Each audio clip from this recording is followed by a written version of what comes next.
Moravi Rabotai, Erev Tov, Shalom Ubracha à tout le monde. Beaucoup de bracha, d'Atzlacha, Rabbi Yonatan, ton épouse, toute la famille, Bezrat Hashem, pour tout le Ham Israël. Qu'on n'entende que des bonnes nouvelles et que Purim, nous sommes à 2 jours Purim derrière nous. Et Bezrat Hashem, la Ashpa'a de Purim, la bracha, la simcha, toute la avoda qu'on a effectuée à Purim, Bezrat Hashem, qu'elle se poursuive pour nous, pour tout Israël, Bechol Makom Shem, les Tova Velibracha, Bezrat Hashem. Je ne sais pas pourquoi il y a des gros malades sur Terre qui veulent se taper dessus, qui veulent se défoncer la tronche. C'est tellement dommage, tellement d'énergie perdue, tellement d'argent, tellement de temps, tellement de vie qui partent en fumée. C'est tout simplement désespérant que les êtres humains, au lieu d'investir dans le positif, dans la construction, dans le shalom, d'ivrer shalom vehemet. On a fini la Megillat Esther en disant que ce sont des paroles de paix et de vérité. Yehi Ratzon, que nous puissions avoir accès à ce shalom et à ce émet. Pour nous, pour tout Israël et pour le monde entier, il faut prier pour qu'il y ait le shalom, Bezrat Hashem, dans le monde entier.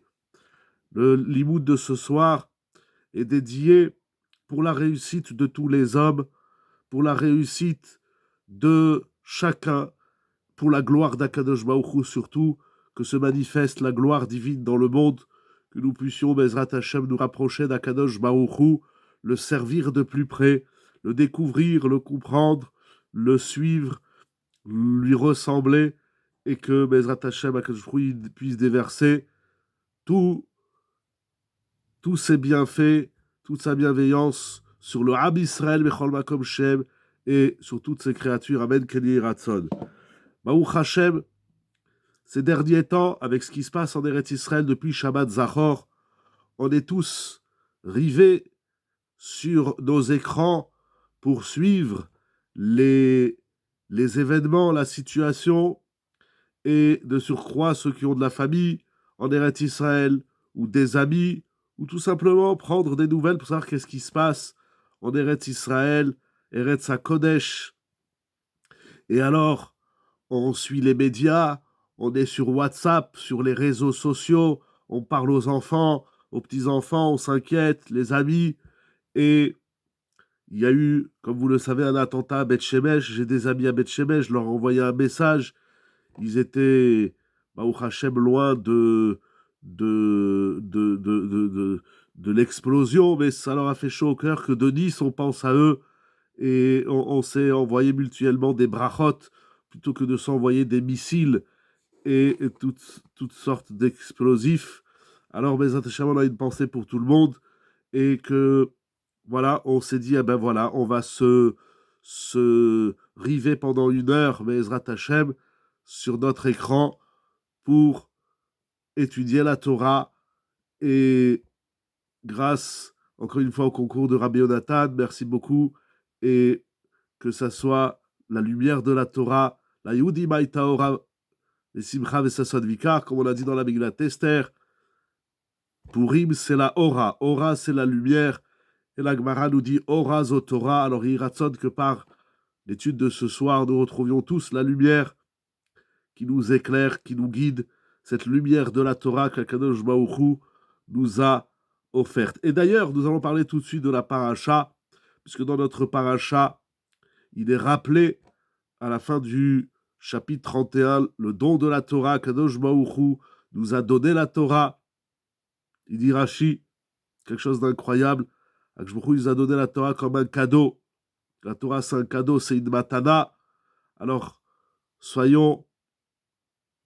Qu'est-ce qu'ils disent? Voir les applications? Non, ça va. Soyons à même de recevoir ce cadeau, de le savourer, de le comprendre et de l'intégrer, Be'ezrat Hashem. Dans la paracha de cette semaine, il y a un des épisodes les plus choquants de notre histoire, les plus difficiles à comprendre, un des événements qui a fragilisé notre peuple, notre histoire, c'est, je pense bien évidemment, à la faute du veau d'or, le Chet HaEgel. Cet événement a fragilisé le Ham Israël. cet événement où il y a quelque chose qui nous échappe, comment les bénis d'Israël en sont arrivés là, comment le peuple d'Israël, juste après le don de la Torah, il a pu tomber si bas à travers cette faute du veau d'or. Certes, nous voyons l'investissement de Moshe Rabbeinu, sa prière, nous voyons comment Akadosh Baruch Hu, il a accordé le pardon, mais malgré tout, la faute du veau d'or, jusqu'à la fin des temps, on l'a avec nous, on la porte dans notre histoire, on la paye très très cher, même si c'est par le concours du Erev Rav, mais malgré tout, la faute du veau d'or, elle a fragilisé le Ham Israël. Et il y a tellement d'interrogations autour de cet événement. Il y a des grands fondements de la Torah et de notre histoire qui tournent autour du Chet HaEgel, de la faute du veau d'or. Je voudrais m'arrêter sur un point que Rashi met en avant. Nous allons étudier ensemble un texte de Rashi qui est fondamental dans toute cette histoire. On va essayer ensemble, Be'ezrat Hashem, de comprendre le message. Parce que on a appris chez nos maîtres, notamment chez Rabbi Yerucham, que lorsque l'homme est de surcroît, le Ham Israël tout entier, il commet des erreurs, il faut comprendre quelle est l'origine de l'erreur. Comment on en est arrivé là? Qu'est-ce qui s'est passé? Cette erreur dont on a du mal à saisir, on le voit dans les Rishonim, le Even Ezra, Rashi, Rambam, dans les Midrashim, Ramban, etc. Tous les grands maîtres de la Torah, les maîtres du Moyen-Âge, les Rishonim, dans les Midrashé Chazal. Ça ne manque pas des textes pour essayer de saisir le comment du pourquoi de cette faute. Qu'est-ce qui s'est passé? Le Ham Israël, tout d'un coup, il fait le veau d'or. Ils viennent de sortir d'Égypte, ils viennent de recevoir la Torah. D'après certains Rishonim, ils ont déjà reçu l'ordre du Mishkan. Et voilà que le Ham Israël, il commet quelque chose d'insensé, d'inouï, de grandiose. Qu'est-ce qui se passe? Les maîtres nous apprennent, notamment Rabbi Yerucham, que lorsqu'il y a faute, lorsqu'il y a erreur, il faut analyser, au-delà de l'action elle-même, de l'erreur elle-même, il faut analyser l'origine. C'est comment on en est arrivé. Qu'est-ce qui a déclenché le veau d'or? Qu'est-ce qui a fait que les bénis d'Israël en sont arrivés à cela? Bon, là aussi, il y a plusieurs approches, il y a plusieurs idées, mais je voudrais étudier avec vous ce que dit Rashi, un Rashi qui est très connu. Donc on va l'analyser cette année d'une autre façon. Il est dit au chapitre 32, Vayar Ha'am ki boshesh Moshe laredet minahar. D'après Rashi, qui s'appuie sur le Targum, il faut traduire ainsi le verset. Le peuple a vu que Moshe a tardé de descendre de la montagne. Vaïkahel Ha'am al Aaron. Alors le peuple se réunit autour d'Aaron.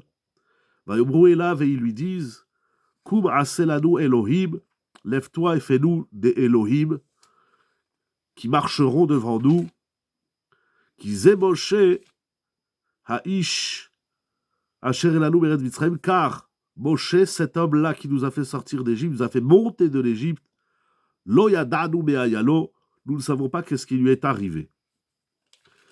Tout se joue dans ce premier verset du chapitre 32, qui est le verset qui va introduire la faute du veau d'or.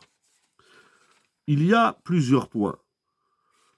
Tout d'abord, Moshe tarde. Moshe a donné un horaire. Il a dit, voilà, je vais revenir tel jour. Rashi fait toute la démonstration. Et Moshe n'est pas arrivé à l'heure qu'il avait prévue. Donc, il est en retard. En soi, il n'y a rien d'exceptionnel d'être en retard. Moshe n'est pas arrivé à l'heure prévue. Alors, ça va déclencher que le peuple va se réunir autour d'Aaron et ils vont dire à Aaron, fais-nous des dieux. Elohut arbe, Elohim, ici, ça veut dire des dieux. Comme ça, Rashi traduit. Car Moshe l'homme qui nous a fait monter de l'Égypte, de la terre d'Égypte, nous ne savons pas qu'en est-il, qu'est-ce qui lui est arrivé, mais à Yalo. Donc les enfants d'Israël, ils sont paumés. Ça veut dire Moshe n'est pas là, il tarde à redescendre, on ne sait pas qu'est-ce qui lui arrive. Donc, on va chercher un substitut, on va chercher un autre moyen de guider le peuple. Asher yelchou lefanenu. Alors, il y a quelque chose d'assez désolant, c'est que Moshe Rabbeinu, qui s'est occupé des enfants d'Israël, qui est nommé par Hachem pour s'occuper des enfants d'Israël, de les faire sortir d'Égypte, il s'est investi pour le peuple. Alors, ils ont une crainte. Tiens, Moshe n'est pas là. Il leur a donné la Torah. Bien évidemment, il est missionné par Akadosh Baruch Hu. Mais, donc, les enfants d'Israël connaissent Moshe de la sortie d'Égypte et du don de la Torah. Maintenant, c'est pas rien. Ce sont des épisodes, des événements grandioses de notre histoire, de l'histoire d'un homme, de l'histoire d'un peuple. C'est pas rien. Quelqu'un qui s'investit, certes, il est missionné, il est envoyé par Akadosh Baruch Hu, mais c'est quand même pas rien. On a vu l'investissement de Moshe auprès du Pharaon, etc. On a vu comment Moshe également, il s'investit au moment du don de la Torah. On a quand même vécu des moments immenses. C'est pas rien ce qui se passe. Alors, maintenant, les enfants d'Israël, ils ont une crainte. Il dit, Moshe, on ne sait pas où il est. On ne sait pas qu'est-ce qu'il advient de lui. Alors, qu'est-ce qu'on fait? C'est un problème. Qu'est-ce qu'on fait? Alors, les bénis d'Israël ont choisi de faire un veau d'or, ou des Elohim. Avant d'arriver au veau d'or, ils demandent des Elohim. Elohut Arvé, il dit Rashi. Mais c'est très désolant. Un homme qui s'investit pour tout un peuple dans des moments critiques, comme la sortie d'Égypte, ils étaient esclaves, ils ont souffert. Et puisqu'on ne sait pas où il est, alors on va chercher des Elohim. C'est très désolant comme réaction. C'est-à-dire d'être perdu, d'être paumé, d'être désorienté, parce que Moshe, on ne sait pas qu'est-ce qui lui arrive. Ça, c'est normal. C'est-à-dire Moshe Rabbeinu, il s'est occupé de nous depuis plus d'un an pour l'Égypte, pour la sortie d'Égypte et le don de la Torah. Et puis, comme on ne sait pas où il est, alors fais-nous des Elohim. La réaction, elle n'est pas normale. Je l'exprime dans mes mots, le sentiment de désarroi du Ham Israël, on peut dire, elle est compréhensible. La réaction est rapide. Voilà, c'est ça, nous allons y arriver tout de suite.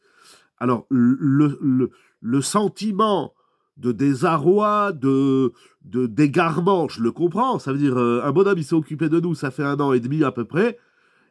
On a vécu des grands moments avec lui, et puis tout d'un coup, il disparaît. C'est normal que ça mette l'être humain et tout un peuple dans un état de... Voilà, on est paumé, quoi. C'est normal qu'ils soient paumés, c'est normal qu'ils expriment mais ayalo, qu'est-ce qui lui arrive. Mais la réaction et la décision qu'ils prennent, elle est surprenante. Qu'est-ce qui leur a manqué? Alors vous l'avez dit, qu'est-ce qui leur a manqué? Ils ont été trop vite. Mais qu'est-ce que ça veut dire qu'ils ont été trop vite? C'est ça que je voudrais étudier avec vous, parce que... Alors, on va le voir à travers Rashi. Rashi dit, donc il fait tout le calcul, que Moshe Rabbeinu aurait dû arriver 6 heures plus tôt. Alors, mais Rashi dit également, le Satan est venu, il a embrouillé le monde, irvev et haolam, et il a amené des moutres rocher va'afela ve'irvuv. Il y a 3 mots qu'il faudra étudier précisément. Il a amené l'obscurité, il a le brouillard, il a la pénombre dans le monde. Et le Satan, est-ce que c'est une réaction sans réflexion? Nous allons y arriver. Nous allons y arriver. On va d'abord lire Rashi, on va revenir sur ce que vous dites. Donc, le Satan, il amène l'obscurité dans le monde. C'est incroyable. Irvev et haolam. Et cet état d'obscurité, de pénombre dans le monde, que le Satan a créé. C'est-à-dire le Satan, il a créé l'obscurité là, à ce moment-là. Il amène de l'obscurité dans le monde. Et cette obscurité se traduit certainement, nous dit Rashi, par la mort de Moshe. Alors, les enfants d'Israël, j'ai pas pris avec moi la Gemara, mais c'est une Gemara dans ma Masechet Shabbat, je crois que Rashi ramène tout, mais il ramène pas toute la Gemara. Et donc le Satan, il va dire au Béni Israël, Moshe est mort. Ils vont lui dire, non, c'est sûr, Moshe, il n'est pas mort, tu racontes n'importe quoi. Et ensuite, il va leur dire, non, mais regardez, ça fait déjà 6 heures qu'il aurait dû être là, il n'est pas là. Il dit, ah, ben, c'est pas grave, il a eu un souci. Ça va, il arrive, sa voiture, elle est tombée en panne, il le aidé à bas. Mais Kitsour, il arrive, ça va, c'est d'être en retard, c'est pas grave. Les Béni Israël, ils savent c'est quoi le retard. Les Béni Israël, ils vivent dans le retard. On n'était pas à l'heure à Matan Torah, etc. Alors, le Satan, qu'est-ce qu'il fait à la fin? Le Satan, il leur montre un cercueil avec la forme de Moshe Rabbeinu. Il leur dit, regardez, Moshe Rabbeinu est mort. Alors, comprenons bien. Et alors là, à ce moment-là, les Israéliens disent, ah bah si Moshe Rabbeinu, il est mort, on a un problème. Alors, il y a quelque chose d'intéressant, on le sent dans Rashi. Il y a 2 problèmes. Premièrement, Moshe Rabbeinu, il vient en retard. Deuxièmement, il y a le Satan qui les embrouille. Il amène l'obscurité et il leur montre un cercueil. Bon, en vérité, ces 2 raisons, ces 2 causes, le retard de Moshe Rabbeinu et le cercueil que le Satan a montré au Béni Israël, ce sont 2 causes qui ne justifient pas la réaction des Béni Israël. Pourquoi ? La première, parce que d'être en retard, c'est pas un grand problème. C'est pas pour ça qu'on va changer de système parce qu'il y a un retard. Et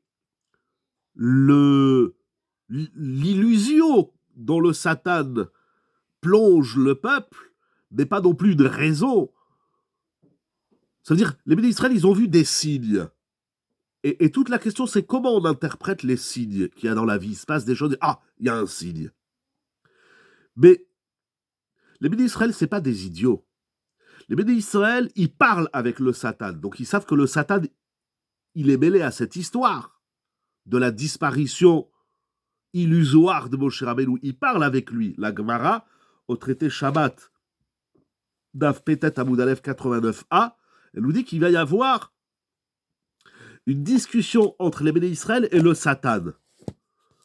Je ne sais pas si j'aurais aimé être à leur place et parler avec le Satan, mais ils parlent avec le Satan. Donc, ils sont conscients du Satan. Et les Béné Israël, ce n'est pas des idiots de croire à ce que le Satan, il leur raconte.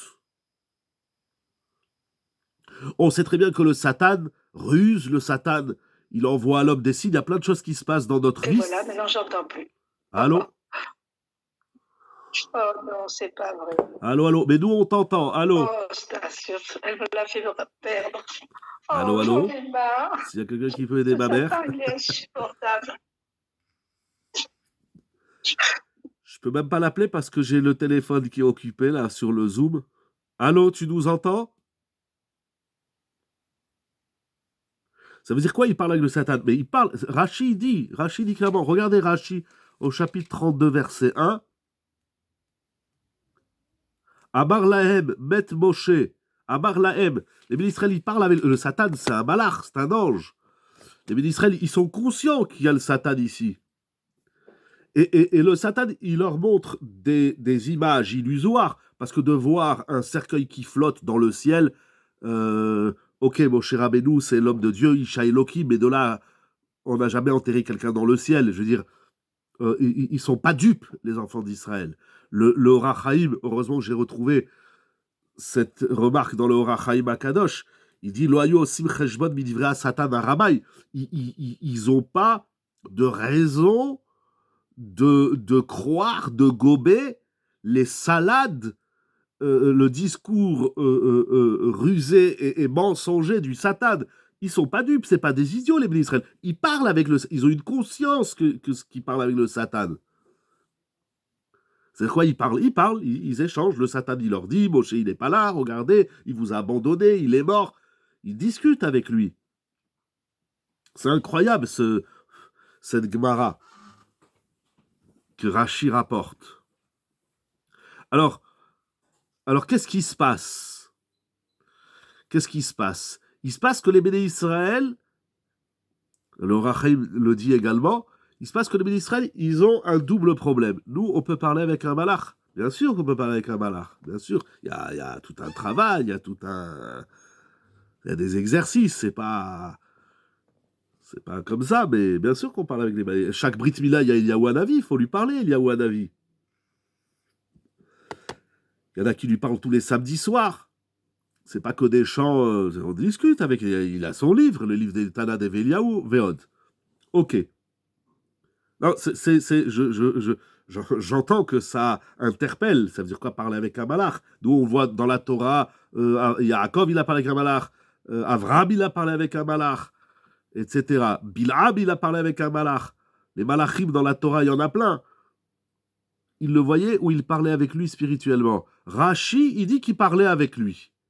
Donc, le Satan parlait au Béné Israël. Il y a eu un échange. C'est pas un malach, ça se voit pas avec les yeux. C'est sûr que, d'ailleurs, dans son premier chat, Vaya Raham, c'est aidé à Sechel, il dit l'Orachaim Akadosh. Donc, d'un côté, et c'est ça qui embrouille. C'est ça que. Non, mais des fois, je vous parle à mon niveau. Moi, je sais pas c'est quoi un malach. Je sais pas qu'est-ce que ça veut dire parler avec les malachim. Là, vous croyez que je parle avec des malachim tous les jours? Il y a des tzadikim, le Gaon de Vilna, il parlait avec les malachim. Il y a beaucoup d'histoires chez les rabbanim. Mais bon, Adilo Yodia, c'est pas mon niveau, ça me dépasse de loin, bien évidemment. Mais déjà, notre niveau, on sait bien, des fois, on a des réactions sataniques. Hein, on sait très bien qu'au fond, on est tordu, qu'on est bousillé. Ou là, c'est très fort, parce qu'on est dans le Dimayon, on est dans l'illusion. On sait très bien qu'on est dans... On sait très bien. Le Satan, il n'est pas qu'en Iran. Hein. Le Satan, il est... Voilà, on sait très bien, des fois, voilà, on est méchant avec l'autre, on a des mauvaises midotes, il dit, là, je vais le faire souffrir, je vais être méchant avec lui. Non, mais qui c'est le Satan, nous. Le Satan, il a... Le Satan, il s'écrit dans plein de Sfarim, le Satan, il a la force de comment dirais-je, de nous faire croire des choses. Il a amené l'obscurité dans le monde, vous vous rendez compte? Je sais pas qu'est-ce qu'il a amené, des nuages, ou je sais pas qu'est-ce qu'il a fait, comment il a fait, mais tout d'un coup, c'est sombre. Ben, c'est le Satan qui a amené cette obscurité. C'est Rashi qui dit ça, c'est Rashi. Mais bon, je ne veux pas trop rentrer dans ça, parce que c'est une grande sougia très très délicate de savoir si ce qui nous arrive dans le monde, ça vient du monde. À parler avec le Satan, il n'est pas perdant. Non, pourquoi le Satan, il faut lui parler, Voilà, ici notamment, c'est l'imagination. Mais quand est-ce qu'on peut dire qu'on est dans l'imaginaire et quand est-ce qu'on est dans le réel? C'est ça. Mais regardez l'Orachaim, il va dire deux pshatim, c'est extraordinaire. C'est extraordinaire. Je voudrais avancer un peu dans l'idée. C'est un sujet délicat et important en soi. Mais au fond de nous-mêmes, il y a des fois, on sait très bien que, voilà, c'est le Satan. On sait très bien qu'on n'est pas dans le Hémet. Il faut arrêter de croire que... Ah, ils ont cru parler... Non, ils n'ont pas cru parler, ils ont vraiment parlé avec lui. Non, pardon, j'avais pas compris ce que tu dis, excuse-moi. Non, ils ont parlé avec le Satan.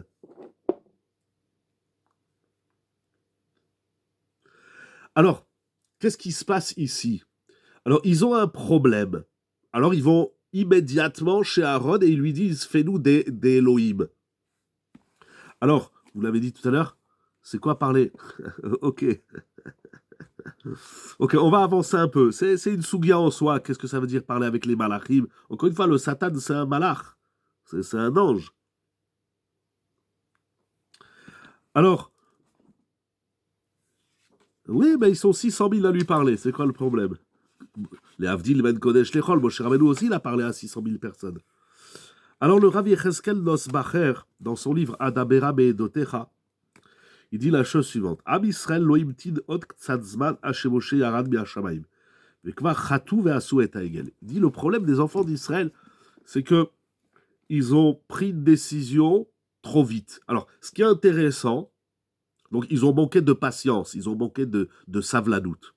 Alors, en vérité, c'est très intéressant parce que quand on voit la Gemara, on voit que c'est pas aussi vite que ça. C'est-à-dire, dans la vie, c'est pas où je vais trop vite ou je prends mon temps. C'est-à-dire, ils n'ont pas été aussi vite que ça, puisqu'il y a une discussion. D'abord, ils sont perdus. Ils ont attendu 6 heures. 6 heures, c'est quand même un quart de la journée. C'est le temps qu'on attend entre le lait et la viande. Je veux dire, 6 heures, c'est pas rien. C'est beaucoup, c'est pas beaucoup, c'est peu, c'est subjectif.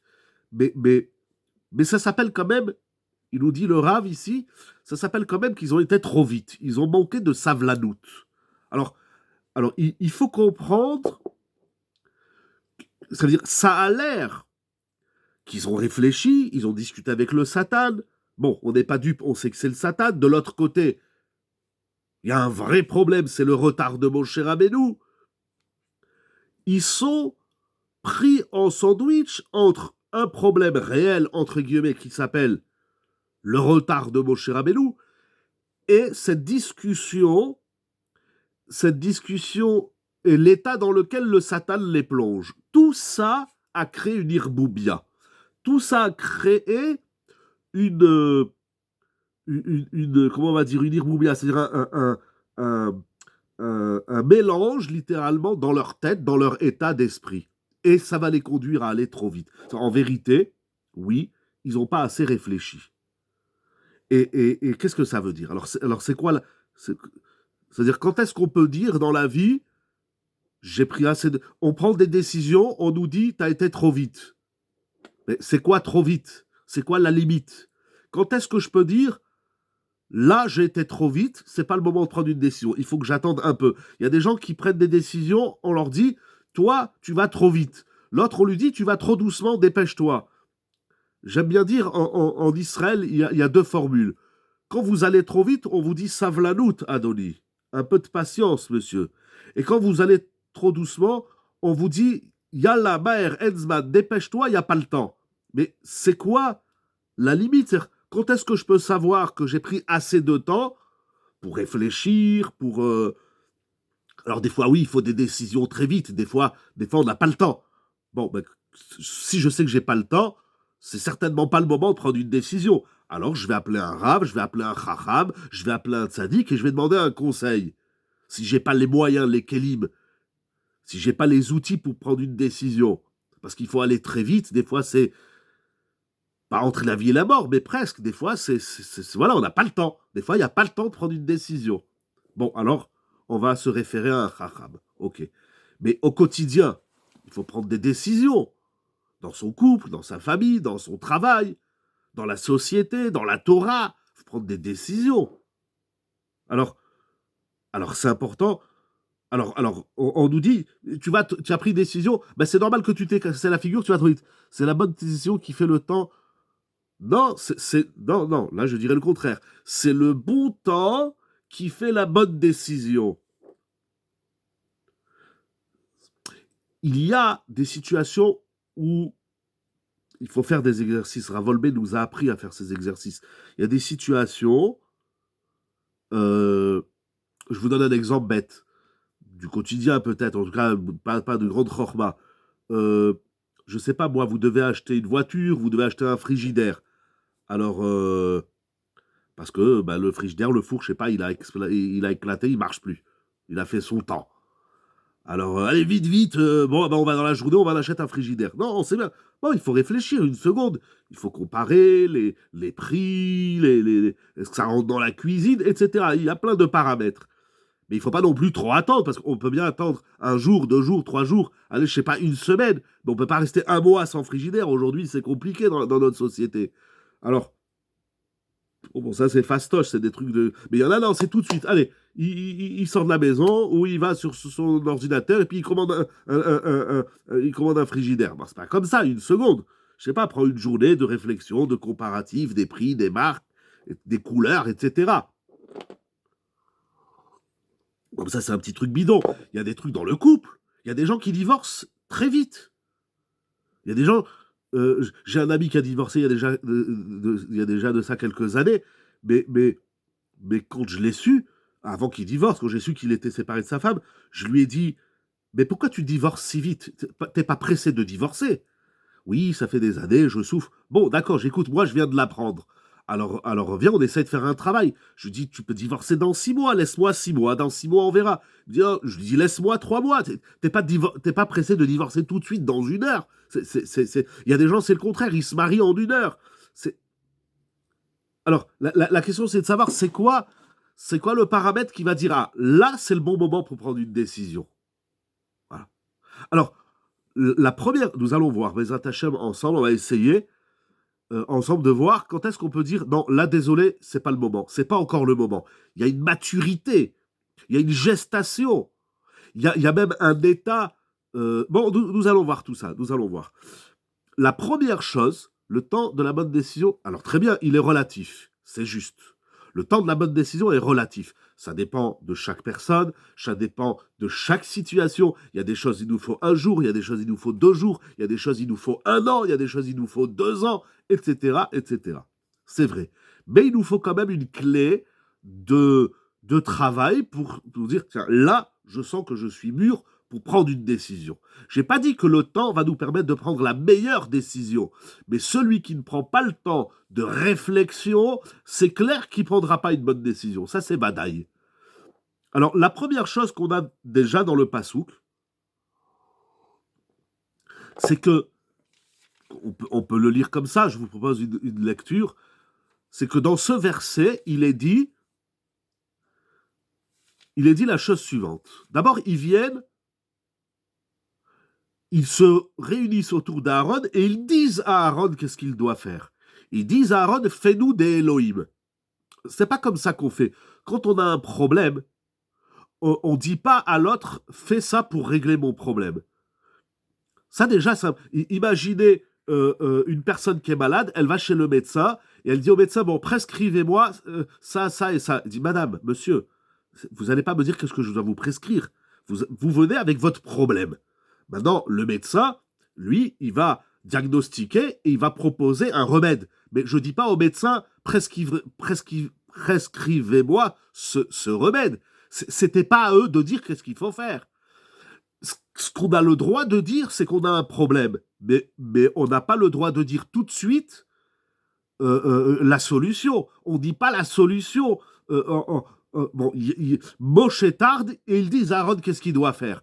Déjà, ça, c'est un problème. Tu rentres à la maison, ton conjoint il te dit bon, tu sais qu'est-ce qu'il faut faire? Il faut faire ça. Attends, une seconde. Ne me dis pas qu'est-ce qu'il faut faire. Dis-moi d'abord quel est le problème.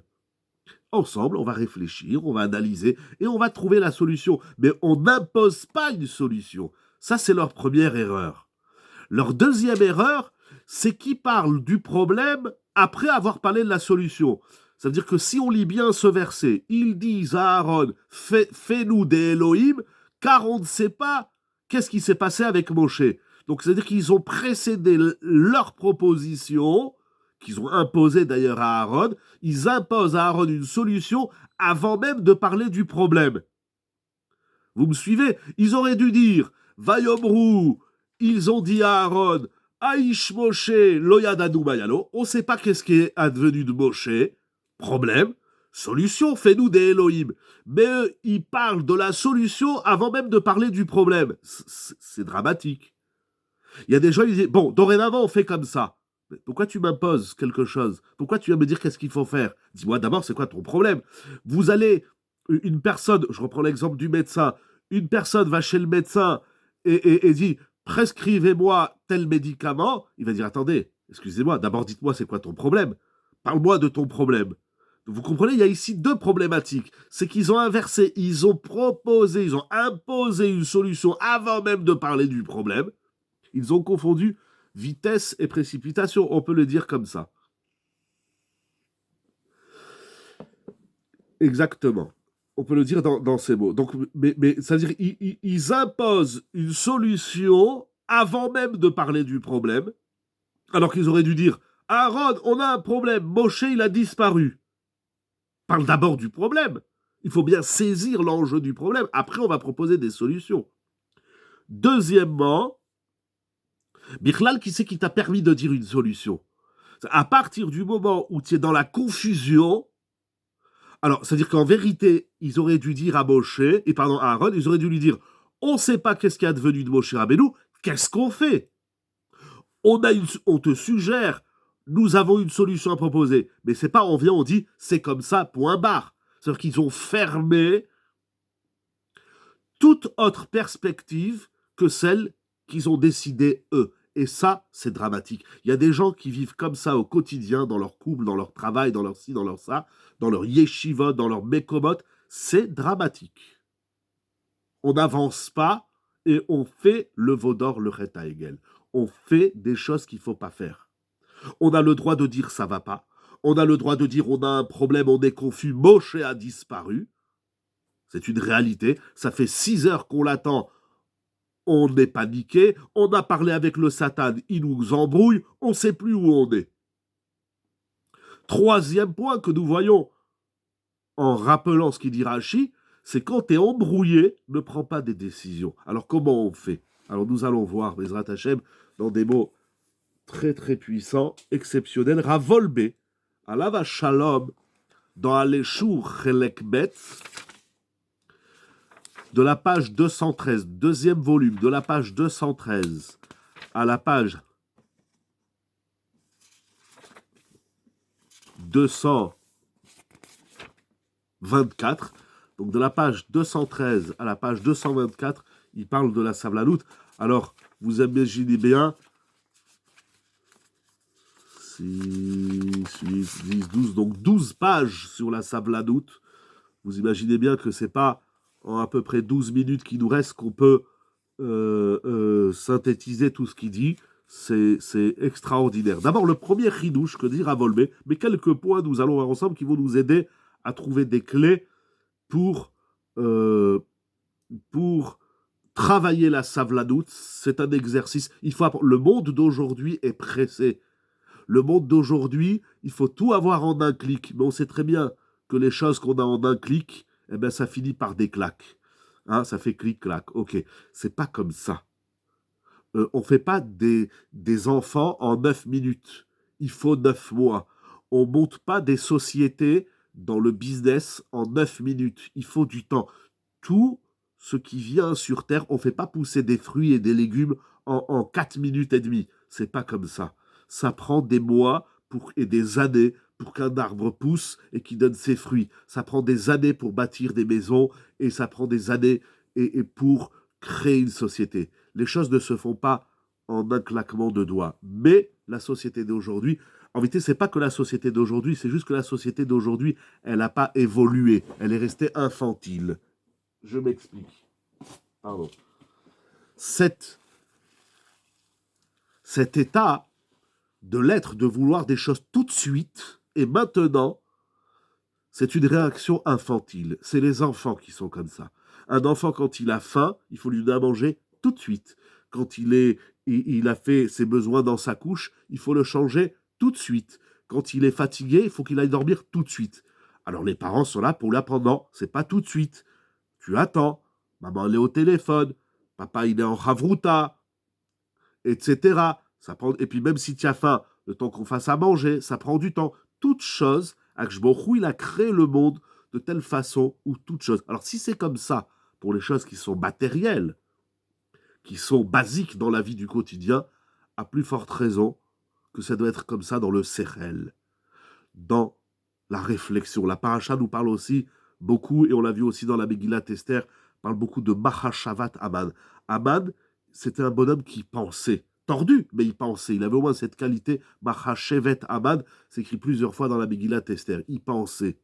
C'est pas un bonhomme qui réagissait et qui prenait des décisions n'importe comment. Il va même consulter sa femme. Aman, il a des grandes qualités. C'est un idiot, parce qu'il veut décimer tout un peuple qui ne peut pas disparaître de surcroît, mais en même temps, dans le pendant de ses folies, il a des qualités. Mahashevet Aman, il y a aussi au début de la paracha avec Betzalel, Avdil Ben Kodesh Techol, la création d'Akshborou est aussi pensée, bien sûr. La première chose que Dieu a créée, c'est la pensée. Allah be Marshava, on retrouve même le concept de Marshava. Et nous allons voir que ce mot Marshava, il est très intéressant. C'est Moach Shava. Marshava, même het, shin bet he. Moach Shava. Qu'est-ce que ça veut dire Moach Shava? Marshava. Ça existe aussi chez Akshborou, ça existe chez tout le monde. Akshborou, il n'a pas créé le monde en un claquement de doigts. Ça lui a pris 6 jours parce que Akshborou, il a créé le monde avec cette volonté que les choses, elles doivent mûrir, elles doivent mijoter, elles doivent venir par étapes, petit à petit. On ne fait pas les choses comme ça. Je dis, la société d'aujourd'hui, on est dans une société infantile, on est des enfants, parce que si on n'a pas tout de suite et maintenant ce qu'on veut, alors on détruit tout et on se massacre et on se défonce. C'est pas comme ça prend des années. Avant, ils comprenaient ça. Mais aujourd'hui, la vitesse avec laquelle les choses elles vont, sur Internet, sur la technologie, on ne comprend pas que ça mette du temps. Et nous sommes à un petit peu moins d'un mois de Pessah. C'est ça toute la différence entre le Chametz et la Matzah. La Matzah, c'est tout de suite, mais un bon gâteau, c'est pas en 18 minutes. En 18 minutes, on fait des matzot qui n'ont pas de goût, même si elles ont le goût de la manne, etc. Mais ça n'a pas de goût. C'est écrit dans les Mefarshim que la manne, elle n'a pas de goût. Elle bata'am. Mais voilà. Mais pour tu veux faire un bon gâteau, des bonnes halot, ça prend du temps. Alors, mais ce soir, on ne parle pas du Chametz et de la Matzah. Alors, nous allons voir deux points essentiels chez Rav Wolbe. Dans ces dizaines de pages qu'il écrit, il y a chaque ligne, c'est un monde. Chaque ligne, c'est une clé. Rav Wolbe, il dit que il faut bien comprendre la savlanout. On traduit en français la patience. Il faut bien comprendre. Vous savez, le Maharal, il nous a appris une règle fondamentale dans la pensée, dans la Torah, dans la vie.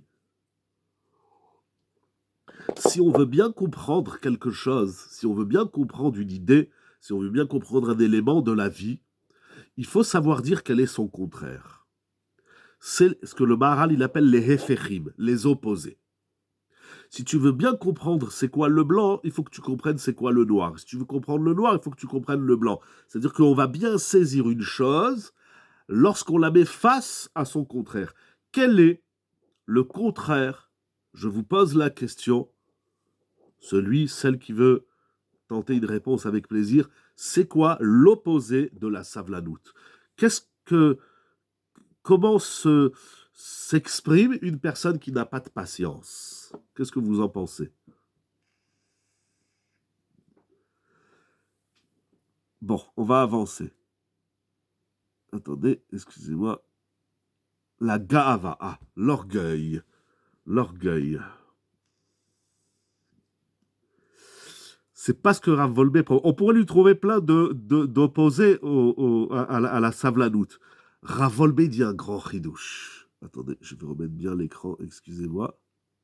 Rav Wolbe dit un grand chidouche. Il dit l'opposé de la savlanout, de la patience, c'est le kaas, la colère. Incroyable. Dans la colère, l'homme, il est impétueux, il est dans l'impulsion, erech hapaim. Non, erech hapaim, c'est du positif. Chipazon. Non, chipazon, c'est la savlanout. Je dis, c'est quoi l'opposé de la savlanout? C'est quoi le contraire de la savlanout? Rav Wolbe dit un chidouche extraordinaire. Il dit le contraire de la savlanout, qui est-ce qui n'est pas patient? C'est le colérique, c'est le kaas. Et d'ailleurs, son chapitre, il a appelé kaas au savlanout. Quand tu sens que tu es en train de bouillir, des fois, on le sent, on dit « Ah là, je perds patience !» Ok, alors c'est pas le moment de prendre des décisions, va te calmer. Tu prends une canette de Coca-Cola, celui que tu veux, une bonne douche froide, tu vas courir 2 heures, tu fumes un paquet de cigarettes, tu fais ce que tu veux. Le mieux, c'est tu prends un CFR, tu te calmes. Voilà, mais ça, c'est quand la colère, elle est déjà bien installée. Mais la colère, comme toute chose, non, Khazak, le contraire de la patience, c'est l'impatient. Mais qu'est-ce qui fait qu'un homme est impatient? Il dit Rav Wolbe, c'est le kaas. C'est qu'à l'intérieur de toi, il y a quelque chose qui t'énerve, il y a quelque chose qui t'insupporte. Alors ça commence à bouillir, ça commence à bouillonner. Alors si on est dans un état de colère extrême, on est déjà bien avancé dans la colère, c'est facile de voir que là, je perds patience, là, j'ai plus les nerfs. Non, ok. Alors, ok, ça c'est pas le moment quand on est en colère de prendre des décisions et de réfléchir à la vie. Quand on est en colère, on a une seule chose à faire, c'est apprendre à se calmer. Ah, mais des fois c'est pas comme ça. Des fois il faut la trouver la colère. Elle est subtile, elle est nuancée. Alors Rav Wolbe il dit, ça c'est le premier chidouche. les parents, par exemple, qui disent « Ah là, je suis en colère, allez tous dans votre chambre !» Non, monsieur, si toi t'es en colère, ou madame, c'est toi que tu vas dans ta chambre, et tu n'envoies pas le monde entier dans sa chambre parce que toi tu es en colère. Quand on est en colère, on prend aucune décision. On a le droit de dire à sa femme « Écoute, là, je suis pas bien », ou à son mari, bien sûr, ou à ses enfants, ou à quiconque au monde. « Écoute, là, je suis pas bien, là, je viens de recevoir un coup de fil, je suis pas bien. Attends, laisse-moi 10 minutes, ou 15 minutes, le temps que... Voilà, laisse-moi... laisse-moi atténuer, apaiser ma colère. Mais des fois, on est bouillant et on prend des décisions et c'est n'importe quoi. C'est n'importe quoi. Il dit Ravolbé. Il ramène au nom, Pajresh Yuddalet, dans Aleshou Chelegbet. Il ramène au nom d'un grand maître qui a étudié et, et, euh, et qui a mis des mots sur les kochot hanefesh, sur les énergies profondes de l'être, Rab Simcha Zissel de Kelm, Ziv de Kelm, l'élève de Rabbi Israël Salanter. Regardez qu'est-ce qu'il dit.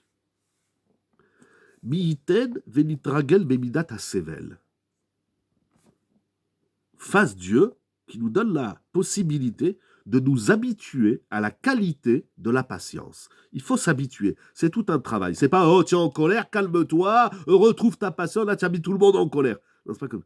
Il faut... Parce que les bonnes midotes aussi, il faut... Elles ont un temps de gestation, de travail, petit à petit, que Ravolbé fait sur ses 14 pages, bien sûr. Il dit Rab Simcha Zissel, regardez bien, c'est incroyable. Kizé shoresh kol amidot ve'amenucha ve'shoresh kol hama'alot. Incroyable. La patience est la racine de toutes les vertus. Shoresh kol amidot. Pourquoi Sével, pardon, j'ai pas eu le temps de lire votre mot. Bechila, monsieur Meyer, si vous voulez le renvoyer avec plaisir. Sével, même Shoresh que... Oui, c'est la même chose. Sével, Savlanout. Oui, Sével et Savlanout, c'est la même chose. Ze Shoresh kol amidot. Non, Sével, ça veut pas dire souffrir. Peut-être en hébreu moderne. Tachat sivlot mitzraim. Ils ont traduit en français les endurances de l'Égypte. C'est pas ça. Sivlot, c'est pas ça. Du tout. C'est pas ça. Sivlot, ça veut pas dire souffrir. Tsar, c'est souffrance, pas Sével. Sével, c'est la patience. C'est la racine de toutes les vertus. Avec plaisir. C'est la racine de toutes les midotes. C'est-à-dire que tu vas travailler toutes les midotes. Le chesed, c'est que de la patience. La modestie, adava, l'humilité, c'est que de la savlanout, etc. Prenez toutes les bonnes midotes, toutes les vertus. Ça commence par la savlanout. Il continue. Shoresh kol amidot ve'hamenucha. Menoucha, on traduit en français le repos. Menoucha, ça veut dire, c'est le contraire du kas. En français, ça vient du chinois ou de l'Asie, ça veut dire il faut être zen, calme. La patience, c'est pas justement l'endurance ou la souffrance. La patience, c'est pas bon, maintenant je perds patience, là j'ai déjà tenu une semaine, là j'explose. Non, ça c'est pas de la patience. La patience, c'est dans la Torah, c'est la menoucha. C'est lorsqu'on est en mode zen, posé, tranquille. Dès qu'on sent qu'on est un peu, ça commence un peu à bouger, on a perdu patience, alors c'est pas bon. Là, on devient un monstre. Et il continue Veshoresh kol hama'alot. Et c'est la racine de tous les degrés qu'on peut franchir dans notre vie. Les ma'alot, donc les midot et les ma'alot. Mais ça veut dire que le sabbat de Kelem, il traduit. On n'est pas zen quand on attend Moshe Rabbeinu qui a du retard. Alors c'est ça. Ça veut dire. C'est ça le problème. On attend Moshe Rabbeinu qui est en retard. C'est un problème qu'il soit en retard. Combien c'est un problème, il faudra réfléchir à ça. Mais bon, il ne reste pas beaucoup de temps. Mais quand tu as un problème dans la vie, ça suscite, ça réveille des émotions, des impulsions, on perd notre calme. Et ça, c'est un problème. Avoir un problème, et j'ai envie de dire que le mifran, le test, c'est combien tu vas garder ton calme malgré l'épreuve, le problème que tu es en train de traverser dans ta vie. On a un problème, on s'excite. On n'est plus dans la sablanoute, on est dans le casse, c'est fini. On ne peut plus rien faire. Le problème, quel qu'il soit, qu'Akadosh Baruch Hu nous protège et nous en préserve de tous les problèmes soient-ils. Mais quelle que soit la problématique qu'on rencontre, la première chose, c'est de s'assurer qu'on ne perd pas sa menoucha. Pourquoi ? Parce que quand on est en mode menoucha, et c'est ça marshava, moach, shava. Dans la marshava, d'abord il y a le moach. Est-ce que j'ai toute ma tête ? Des fois, on dit, oh, bien sûr que j'ai toute ma tête. Tu vois pas que j'ai toute ma tête ? Tu as zéro tête du tout. Toi, tu ne vois pas que tu n'as pas de tête. C'est d'abord moach. Est-ce que mon cerveau, il est là ? Deuxièmement, c'est shava, la chouve, la chevette. Ça, il faut apprendre. À soi-même, bien évidemment. Ravolbe, il va dire que le vrai problème, c'est que l'homme, il n'est pas patient avec lui-même. On n'a pas de patience avec soi-même. Vite, village, j'en peux plus. La ménour. Si on ne fait pas ce travail de menouchat hanefesh, c'est tout un travail, il y a des livres extraordinaires. Ou Moach, ou Ach Marshava, j'ai pas compris, excuse-moi, Rabbi Shlomo Chai. Moach Shava, Marshava. Menoucha.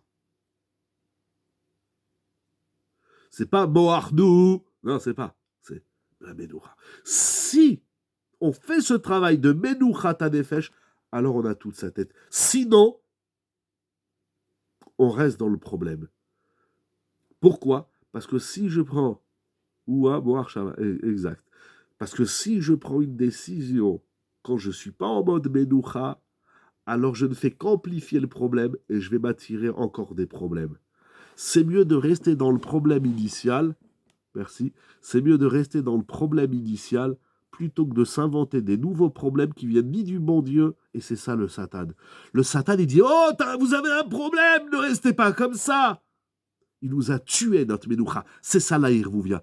Difficile dans une société malade. Mais j'ai envie de dire, à four, ça veut dire, ce stress-là de la société, c'est parce qu'on nous empêche, on nous a tué notre Menoucha. Mais c'est pour ça que les gens, ils vont en vacances. Ils ont besoin d'aller en vacances. On a besoin d'évasion. Ça n'existait pas ça avant les vacances. Pas seulement dans la Torah, mais même chez les Goïms. Les gens, ils travaillaient toute l'année. Ça n'existait pas les vacances. La seule Menoucha, c'est Shabbat. Shabbat, il n'y a pas de stress. Shabbat, c'est la Menouchat hanefesh, c'est la Neshama, etc. Mais ça n'existait pas. Aujourd'hui, il y a tellement de stress à l'école, au travail, dans la famille, dans la société, dans les guerres et tout. Chut, on perd notre Menoucha. On sait que la maladie du siècle, c'est le stress et le mal dodo. Pourquoi ? Mais parce qu'on ne nous laisse pas. Une seconde. La Menoucha, ça existe. Ah, bien sûr, la Menoucha, ça existe. La vraie Menoucha, c'est pas quand on fait la sieste. Ça, c'est une Menoucha du corps. Le corps aussi a besoin de sa Menoucha, bien évidemment. Mais d'abord, il faut faire un travail. Si vous voulez, à l'occasion, on en reparlera, parce que c'est un sujet extraordinaire. Il y a dans le Siftei Chaim, Rav Chaim Friedlander, il a écrit tout un contrat sur la Menouchat hanefesh. Il y a dans Rav Olbe, il y a dans Rav Schwartz, il y a tellement de livres. Il y a aussi comment il s'appelle, Rav Boyer dans Nefesh HaYehudit et dans ces livres. Mais Kitsour, il faut apprendre, c'est de la Torah, c'est de la Torah. Vayar Menoucha Kitov, on l'apprend le premier, c'est Noach. Bon, il y a tellement de choses à dire. Mais ce qui est incroyable, lorsque on fait ce travail de Menoucha, ça veut dire, le problème est là. C'est une réalité, comme on aime dire aujourd'hui. C'est vrai, il y a un problème. Il faut prendre une décision. C'est normal, on ne reste pas dans le problème. Mais si tu n'es pas en mode Menoucha, la décision que tu prendras ne va faire qu'amplifier ton problème. Non seulement tu ne l'auras pas résolu, non seulement tu ne vas pas sortir du problème, mais tu vas t'engouffrer davantage. Quand on a un problème, quel qu'il soit, petit, moyen, grand, annulé, azélo, méchané, quand on est face à un carrefour, à une confusion, là, on est... Moshe, il est en retard. La première chose qu'ils auraient dû faire, Menoucha. Attendez, d'abord on se pose. Et c'est seulement lorsque tu sens... Et maintenant, combien de temps ça va te prendre pour travailler la Ménoucha? Ça, c'est subjectif. Tout le monde doit travailler la Ménoucha. Combien de temps? Il y a des gens, ça leur suffit 2 minutes. Il y en a, il leur faut 2 heures. Il y en a, il leur faut 2 jours. Il y en a, il leur faut 2 semaines. Si tant est qu'on fasse les exercices justes et corrects de la Ménoucha. Mais tout le monde doit comprendre que sans Ménoucha, on fait des catastrophes.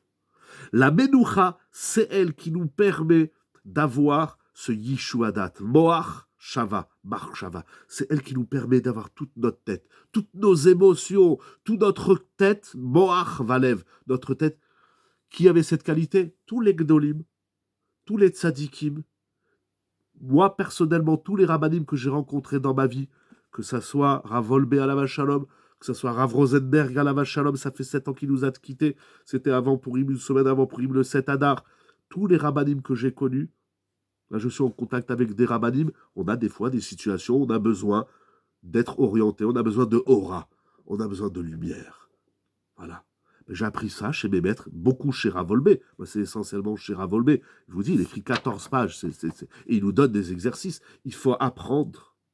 C'est vrai, c'est difficile. Il y a des gens, par exemple, Rav Wolbe, un jour, il a dit dans un chiour, il a dit, vous avez un rendez-vous. Il y a des gens dans les rendez-vous, ils transpirent, ils tremblent, ils n'en peuvent plus. Pourquoi? Au contraire, c'est le moment, pose-toi, tu as 10 minutes ou un quart d'heure en fonction du professionnel qui t'attend, si c'est un médecin, si c'est la banque, si je sais pas quoi. Et pourquoi tu es nerveux? Je suis nerveux, je sais pas qu'est-ce qu'il va me dire. C'est bon. Tu attends le bus. Pourquoi on est nerveux? Vous savez, c'est pas avec les nerfs que le bus il va arriver plus vite. Tu attends l'avion. Tu attends l'avion. Aujourd'hui, l'avion, c'est incroyable ce qui se passe dans le monde. Hein? On croit que ça y est, on va étouffer, on peut plus prendre l'avion. C'est pas facile. C'est pas facile. Il faut attendre. Et puis quand tu arrives à l'aéroport, déjà tu arrives 4 heures avant, on te dit qu'il faut attendre encore 4 heures après. Et il y a des gens qui attendent aujourd'hui 4 jours, voire plus. Il ratsonne que tout ça rentre dans l'ordre et que les choses, elles reviennent dans les normes desquelles on nous a habitués. Aujourd'hui, vite, vite, vite, vite, vite, vite. Il faut vite partir. Il faut vite aller là-bas. Il faut vite... Chut, un jour, à Vovadia Yosef, à la Vache Shalom, il voyageait avec escale.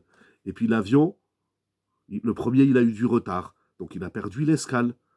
Alors il s'est assis dans l'aéroport, il a pris ses livres, il a commencé à étudier. Son fils, il a dit, papa, on va voir s'il y a un autre vol. Il a dit, pourquoi? Je suis en train d'étudier la Torah, calme-toi. Pourquoi? Un jour, il était dans un avion, Rav Ovadia Yosef, ça c'est Rav Yitzhak Shalita qui a raconté son fils. Et un jour, il était dans l'avion, et puis il y a un problème technique, mécanique, et puis tout le monde a peur, hein, c'est l'hystérie.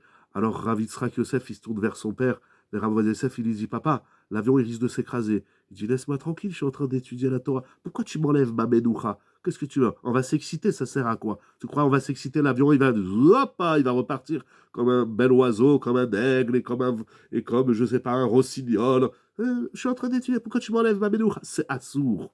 Il n'y a rien de pire que d'enlever la Menoucha à l'autre. T'as un problème dans la vie, ça tout... C'était il y a 2 jours. Parce qu'on est jeudi soir, vendredi, jeudi, mercredi. Mercredi, c'était la Iloula de Raphaïm Kanievski. Moi, j'ai eu la chance de rencontrer une fois. J'ai pas eu la chance de le rencontrer plus, mais ceux qui l'ont connu, à travers ses livres, à travers son personnage, cette Menoucha, ça ressemble à une élévation de soi. Je disais, je reviens sur ce que vous dites, Raphaïm Kanievski, c'était l'homme le plus calme de la planète. On se détend, les gars. Oh, on étudie la Torah. On est en train d'étudier, on est en train d'écrire des livres, on est en train de faire quelque chose. Non mais vite, tu vas... Ça c'est le Satan. Vite, tu vas rater quelque chose. La Avera, si tu la fais pas tout de suite, tu vas mourir. Je vais pas mourir, c'est pas vrai. Il y a plein de gens qui font pas la Avera, ils sont pas morts. Non mais Moshe, il est pas là, comment on va faire? Pourquoi tu t'excites? Pourquoi tu t'excites? Ils auraient dû dire au Satan, ok, il y a un problème.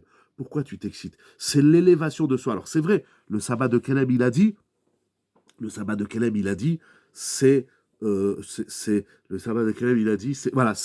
Shoresh HaMa'alot. C'est la Menoucha qui nous permet de nous élever. Je voudrais juste terminer parce qu'il est tard. Je veux pas. Je sais que Rabbi Natan, déjà vous faites un effort énorme et merci beaucoup encore une fois toutes mes brachot et mes souhaits de l'Etova Velivracha. Je voudrais juste terminer parce qu'il ne faut pas oublier dans cette Sougia le Baal Shem Tov. J'ai pas le temps de faire toute la démonstration. On aurait dû s'exciter en 1940. Oui, alors attention. je dis pas qu'il faut être mou dans la vie. Je dis pas qu'il faut être une crêpe. Il y a aussi tout un travail que Ravolbé ramène de la savladoute dans comment ça s'appelle dans Tomer Déborah. Le palmier de Déborah, il existe bien sûr en hébreu, ici l'édition Osvadar, c'est magnifique, mais il existe aussi en français, je l'ai mis quelque part, hein, il est là. Il faut lire ce livre. Moïse Cordovero, le palmier de Déborah, j'en ai souvent parlé, il faut lire. Vous voulez savoir c'est quoi la Menoucha et les bonnes midot et les ma'alot, il faut étudier ce sefer. Il existe en français, il est très très bien fait. J'ai pas dit qu'il faut être mou, qu'il faut être une pâte. Pas du tout. Vous savez, la Menoucha, c'est pas fait pour les gens qui sont mous. Au contraire, c'est fait pour les exciter. Vous savez, en ce moment, les ministres, les présidents de la République, ils prennent des décisions qui sont lourdes. J'espère qu'ils ont de la Menoucha. Peut-être que certains, il leur manque de la Torah et c'est dommage. La Torah, elle nous apprend. Vayar, Menoucha, Kitov. Je ne dis pas qu'il faut rester une patte. Je ne dis pas qu'il faut rester. Bien sûr qu'il faut s'exciter. Vous avez raison. Bien sûr qu'il faut s'exciter. On est des excités. Mais exciter, ça ne veut pas dire personne. Il faut s'exciter menouchatiquement. Bon, Rabotai, il y a tellement encore de choses à dire sur la savlanoute. Je n'ai pas dit le millième de ce que dira Volbé. Voilà, 2 phrases. Mais c'est tout un travail de l'être, de la vie. Bien sûr qu'il faut s'exciter. Bien sûr que les Israéliens, ils auraient dû s'exciter. Ils auraient dû défoncer. Ils auraient dû. Je sais pas, j'étais pas là-bas, Adilo Yodéa.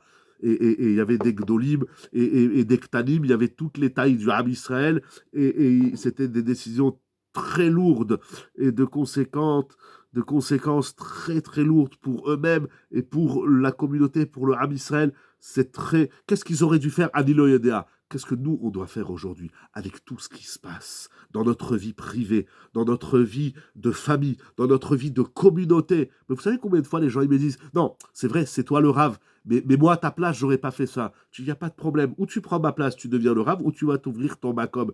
Bien sûr que je prends pas les meilleures décisions. Je le sais. Moi, je dis clairement aux gens, je le dis à la yeshiva, demandez à ceux, celles qui sont yeshiva, moi, je sais très bien que je fais des erreurs. Mais il y a une erreur que j'essaye de pas faire, c'est de perdre la menoucha. Quand on est, je l'ai déjà raconté plusieurs fois, mais des fois, ça m'est arrivé, quelquefois, je dis à ma femme, aux enfants, je dis, bon là, ne me parlez pas, je suis pas bien, je suis tendu, j'ai les nerfs tendus, là, je suis pas bien, et une fois, je suis rentré à la maison, je dis, bon écoutez, ce soir, vous me laissez tranquille, voilà, j'étais comme ça, rabat, je sais même pas pourquoi, je me rappelle plus, Zélo Méchané, alors voilà, alors, ce soir, vous restez calme, ne m'allumez pas parce que je suis de la bombe. Ils se sont tous tapés un fou rire, ça m'a détendu, oui, il faut de l'humour, mais c'est ça la simra. C'est ça la simra. C'est quoi la simra? La simra, c'est pas être nerveux. Et j'ai pas dit qu'il faut pas s'exciter. Il faut s'exciter. Dans la Torah, il faut foncer. Il faut faire comme Mordechai, comme Esther, comme les Hashmonaïm, comme Moshe Rabbeinu. Il faut pas perdre sa menoucha. La menoucha, c'est pas être une crêpe. C'est pas ça. La menoucha, la Beloucha, voilà, il faut s'exciter, on va s'arrêter sur ça, il faut s'exciter, il faut foncer, menouchatiquement.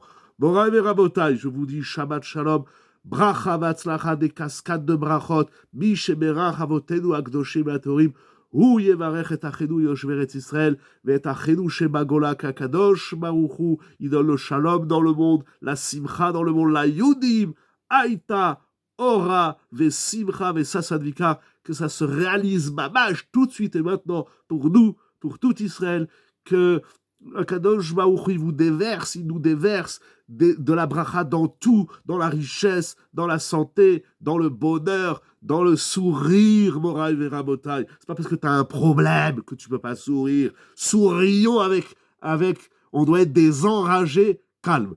Shabbat Shalom. Rabbi Yonatan et ta famille Bezrat Hashem, que vous puissiez bientôt revenir très vite à la maison. Vous nous manquez à la yeshiva, vous nous manquez dans la ville. Kakadosh Baruch Hu, il vous donne des yeshuot pour vous, pour tout le Ham Israël, là où il est, Bezrat Hashem. Bracha va'atzlacha, pour la gloire d'Akadosh Baruch Hu, parce qu'Akadosh Baruch Hu, c'est la menoucha. La menoucha, c'est ça que je disais, je finis avec un mot. Le Baal Shem Tov, je disais, j'ai pas le temps de faire toute la démonstration, j'ai presque rendu l'antenne. Le Baal Shem Tov, il dit, la savladoute, c'est quand tu sais que le bon Dieu, il est avec toi là où tu es. Là où tu es, il y a le bon Dieu avec toi. Si vous me laissez 3 secondes, Je vous lis juste la phrase. La phrase. Il dit que chez Adam, pardon, כשיודע אדם שאלופו של עולם הוא בכל תנועה שבעולם, אז יכול לסבול הכל. La patience, c'est de savoir qu'Akadosh Baruch Hu, אלופו של עולם, il est avec toi dans chaque moindre mouvement que tu fais et dans chaque moindre, vous savez, chaque avion, chaque F-15, F-16, B-2, il y a Akadosh Baruch Hu, le Boré Olam, et on le voit, le Boré. Si tu mets le bon Dieu partout, tu auras toujours la Menoucha. Alors, pour la gloire d'Akadosh Baruch Hu, Yeshiva Zoom, Sage Online, Rav Brachot, avec le sourire. T'as des problèmes dans la vie, souris quand même, Zelo Meshane. Shabbat Shalom Ovorach, Kol Tuv, Shabbat Shalom.